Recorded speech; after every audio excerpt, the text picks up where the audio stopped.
सही बुखारी दी हदीस नंबर 6615। हिन हदीस जा रावी अब्दा बिन अबी लुबाबा फरमाइन था त उन्हनि खे हज़रत मुग़ीरा बिन शुअबा रज़ियल्लाहु ताला अन्हु जो ग़ुलाम वर्राद ॿुधायो त कतब मुआवियतु इलल मुग़ीरा, हिकु दफ़ो अमीर मुआविया रज़ियल्लाहु ताला अन्हु पंहिंजे गवर्नर हज़रत मुग़ीरा बिन शुअबा रज़ियल्लाहु ताला अन्हु खे ख़त लिखी मोकिलियो, जंहिंमें हज़रत मुआविया रज़ियल्लाहु ताला अन्हु लिखियो उक्तुब इलैया मा समिअतन नबिय सल्लल्लाहु अलैहि वसल्लम यक़ूलु ख़ल्फ़स सलाह। ऐं मुग़ीरा, अवीं मूंखे का अहिड़ी दुआ लिखी मोकिलियो जेका अवां रसूल करीम सल्लल्लाहु अलैहि वसल्लम जन खे हर नमाज़ खां बाद पढ़ंदे ॿुधो हुजे,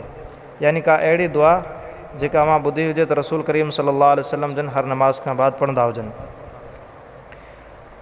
फ़अमला अलैयल मुग़ीरतु बिन शुअबत, पोइ उहे ग़ुलाम फरमाइनि था त मूंखे मुग़ीरा बिन शुअबा लिखायो त समिअतुन नबिय सल्लल्लाहु अलैहि वसल्लम यक़ूलु ख़ल्फ़स सलाह, मूं रसूल करीम सल्लल्लाहु अलैहि वसल्लम खे हर नमाज़ खां बाद ही दुआ पढ़ंदे ॿुधो आहे। उहा दुआ आहे ला इलाहा इल्लल्लाहु वहदहु ला शरीक लह अल्लाहुम्मा ला मानिअ लिमा अअतैत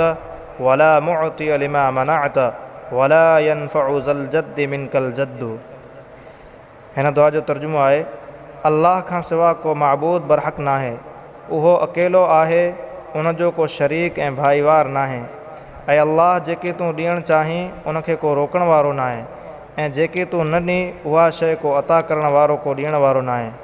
ऐं तुंहिंजे मुक़ाबिल कंहिं दौलतमंद जी दौलत बि कमु न ईंदी, कंहिं दौलतमंद जी दौलत बि फ़ाइदो ऐं नफ़ो कीअं न ॾींदी।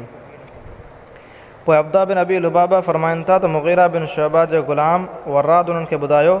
त पोइ जॾहिं उहे मुल्क शाम विया त उन्हनि ॾिठो त अमीर मुआविया रज़ियल्लाहु ताला अन्हु माण्हुनि खे हुकुम कयो त उहे हर नमाज़ खां बाद इहा दुआ पढ़नि, यानी ला इलाहा इल्लल्लाहु वहदहु ला शरीक लह अल्लाहुम्मा ला मानिअ लिमा अअतैत वला मुअतिय लिमा मनअत वला यनफ़उ ज़ल जद्दि मिनकल जद्दु। इहा दुआ पढ़ण जो हज़रत अमीर मुआविया रज़ियल्लाहु ताला अन्हु हुकुम कयो।